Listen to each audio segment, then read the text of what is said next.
कांग्रेस के जो ex chief minister है पृथ्वीराज चौहान, उन्होंने जो मांग की है कि मंदिरों का जो सोना है तो उसको सरकार कब्जे में ले ले और आज जो अर्थव्यवस्था जो नीचे गिर रही है तो उससे उभारने के लिए इसका उपयोग करे।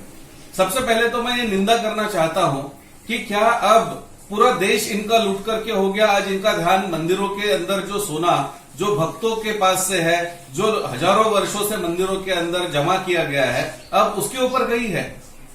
यही कांग्रेस की सरकार थी, जब राम सेतु का मुद्दा आया तो इन्होंने कहा राम सेतु है ही नहीं। जब राम मंदिर का मुद्दा आया तो उन्होंने कहा नहीं, राम तो काल्पनिक है। तो जिनको मंदिर से कोई लेन देन नहीं है, इनको हमारे भगवान काल्पनिक लगते हैं, जो वास्तविकता में है ही नहीं ऐसे लगते हैं, और अब इनको सिर्फ मंदिरों का धन दिखाई दे रहा है। आज हमें ध्यान में लेना चाहिए कि पिछले 70 वर्ष में जब कांग्रेस का राज था तो भारत में जो घोटाले हुए उसकी कुल यदि राशि हम देखते हैं तो 4,82,482,000 करोड़, इतना बड़ा घोटाला कांग्रेस के राज में हुआ। मैं पूछता हूं कि इसकी जांच क्यों नहीं हुई। आज कांग्रेस ये क्यों नहीं कहती है कि जो पैसा काला धन विदेश में था उसको वापस लाया जाना चाहिए। कांग्रेस के नेताओं के पास कितना धन जमा है उसको वापस लाना चाहिए। इसके बारे में नहीं कहेंगे। इनका ध्यान अभी मंदिरों के अंदर जो हिंदुओं की जमा है उसके ऊपर है। हमने 1 महीना पहले जब कोरोना की महामारी जब बढ़ गई थी तब केंद्र सरकार को कहा था, मात्र दिल्ली में एफसीआरए से जो वहां के एनजीओज है उनको 12,000 करोड़ रुपया एक साल में आया है। तो हमारी ये मांग थी कि ये 12,000 करोड़ जो आज विदेश से आया है और ये विदेश के लोगों ने जो भारत में भेजा है उसका उपयोग करें। आज भारत में सबसे बड़ा लैंड ओनर यदि कोई है तो वो चर्च है। आज दूसरे नंबर का भारत का सबसे बड़ा लैंड ओनर और जिसके पास वकफ की जमीन है वो हमारा वकफ बोर्ड है।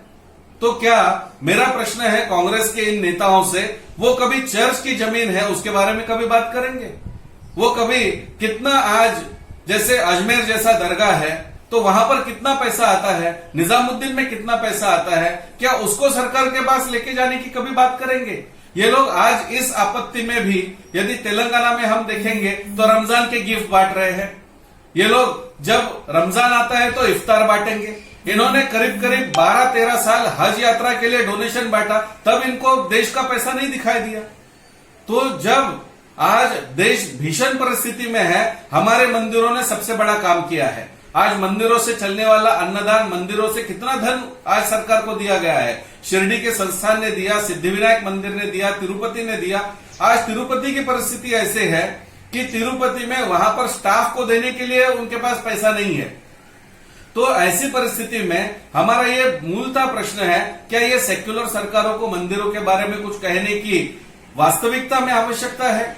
क्या इनको हमारे मंदिर चलाने की आवश्यकता है? तो इसके लिए हम इसका कड़ा विरोध करेंगे और कांग्रेस को हम इसकी चेतावनी करके रखते हैं कि इस प्रकार से यदि कोई योजना बनती है, इस प्रकार से हिंदुओं के मंदिर के जो धन है उसको कब्जाने का प्रयास होता है, तो हिंदू जन जागृति समिति और हिंदू संगठन इसका मुरझोर विरोध करेंगे।